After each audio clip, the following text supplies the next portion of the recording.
Hey everybody, it's Alek. Just want to share a quick story with you guys. I've had this story on my mind a little earlier today, and it's a story I haven't really thought about in a couple months, and so I just wanted to share it with you real quick. I just remember when I was 16 or 17, I don't remember exactly when it happened, but I was 16 or 17, and I got into an argument with my sweet mother.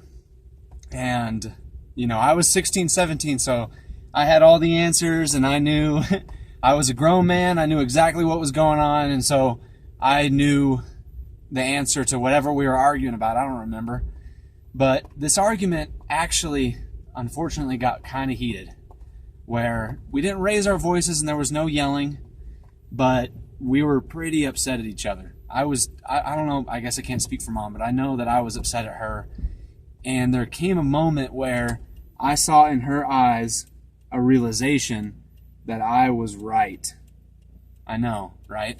She realized after a couple seconds that, hey, I might have overreacted or whatever, but Alek actually is right on this argument.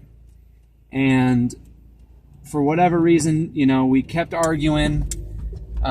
It probably became a moment of principle when my mom was like, I can't, I don't know. But anyway, I was right. I knew I was right. And what happened was my dad came home from work or something like that, and he kind of heard the argument going on, and he heard the sides of the story or whatever, and then he just says, hey, Alek, will you come get the mail with me? Right? And now, where we lived at the time, the mailbox, we didn't have one of those mailboxes that just sit right outside your home, but we had a communal mailbox around the corner where it had a bunch of different slots that you could open, and that's where you got your mail. And so we walk around the corner, around the block of our neighborhood to the mailbox. And the whole way there, I'm like, Dad, I'm right. Dad, I know I'm right this time. Dad. And I think I said something along the lines of, Dad, you got to help your wife understand. That sounds, I can't believe I ever said or thought anything like that, but I did. You got to help Mom understand. And this is where my dad, I think a lot of dads have this power that they can say these things to their sons, and it's like a pound of bricks just fell on top of your head. But my dad looks at me, and with the most solemn and calm look I've ever seen from my dad, he says, Alek,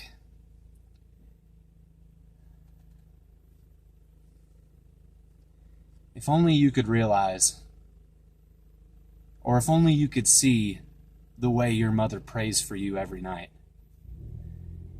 And like I said, that just hit me so hard, because first of all, I pictured my parents praying together every night, and then I pictured my mom just pouring out her heart to God for me. And it made me realize, you know what? My mom does so much more for me, and my parents together do so much more for me than I could ever repay, than I could ever give back to them in service or whatever. And the point of the video is not, a balancing act of I need to give back because they've given me so much. The point is, I realized in that moment how significant that little act of my mom praying for me was. And I don't have a big overarching theme for today, but what I just want to let you know, parents, whether you're believing or not, whether you're religious or not, whatever service you do give to your children is appreciated, and it's very important. Every little thing that you're doing to make your child's life happier it's more appreciated and more important than you could ever realize for us, whether we tell you it is or not. The fact that my mom prays for me every night felt so amazing to hear. It made me realize so many things in such a short period of time. And this is kind of a video, I guess, to say, just keep on keeping on, Keep on pushing on it. Every little thing that you are trying to do to make your child's life easier is appreciated, and it's important. And you guys need to know that, and you need to take that into consideration. You guys make a difference, and I appreciate you. Have a really good day, everybody. I'll see you next time.